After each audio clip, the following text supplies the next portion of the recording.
নিশ্চয়ই জানিস শ্যামের কি হয়েছে। তুই তো এটাই চেয়েছিলি না, শ্যাম যদি সবকিছু সবার সামনে বলে ফেলে তুই সহজেই ফেঁসে যাবি।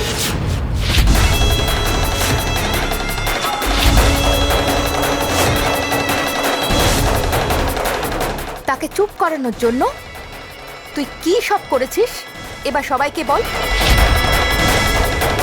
শ্যামের যা কিছু হয়েছে এর জন্য শুধু তুই দায়ী। তুই তাকে পয়জন দিয়েছিস আর আমি এটা পুরো নিশ্চিত।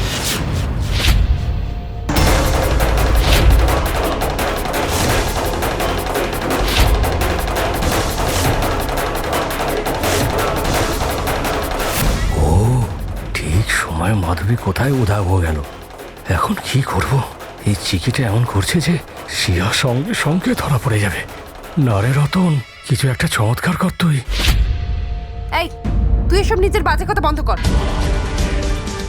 এমনিতেও কিছু করতে পারি না, কোনো প্রমাণ দিতে পারি না, এবার এসে আমার উপর দোষ চাপাচ্ছিস না। আচ্ছা ঠিক আছে, তোর কাছে কি প্রমাণ আছে যে আমি শ্যামকে বিষ খাইয়েছি? প্রমাণ তো নেই, কিন্তু তোর মুখ দেখে মনে হচ্ছে এই সব কিছুর কারণ হচ্ছিস শুধু তুই। কিন্তু একটা কথা মনে রাখ, তোর এই খুশি না বেশি দিন টিকবে না। শুধু শ্যামের জ্ঞান ফিরে আসুক, তারপরে সে তোর প্রতিটা পাপের লিস্ট দেবে।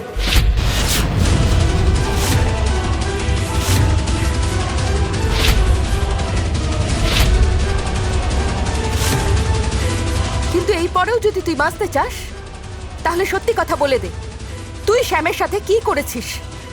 হতে পারে আমি তোকে ছেড়ে দেব।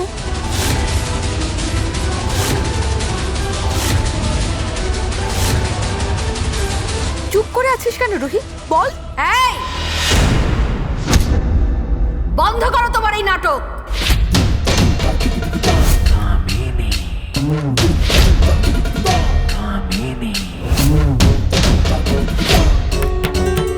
তুমি নিজের ভুল চাপা দেওয়ার জন্য একটার পর একটা মিথ্যে নাটক করে চলেছো, আর তারপরে আর দোষ আমার নাতনিকে দিচ্ছ। আরে ওই ছেলেটার সাথে যা হয়েছে না, সেটা ওর কর্মের ফল। সেই কারণে দেবী মা ওকে নিজে শাস্তি দিয়েছে। এত কিছু দেখার পরেও তুমি এই কথাটা বুঝতে পারছো না? তুমি আমার সিয়ার উপর দোষ দিচ্ছ। ঠাকুমা, আমি সত্যি কথা বলছি, এই রুহি মিথ্যে কথা বলছে। শ্যাম তো সব সত্যি কথা বলতে যাচ্ছিল, কিন্তু রুহি তার সঙ্গে। শিয়া কি করেছে? না না, শিয়া কোন চমৎকার করেছে? হ্যাঁ, তার মানে তুই বলছিস শিয়া শ্যামকে বিষ দিয়েছে, তাই তো?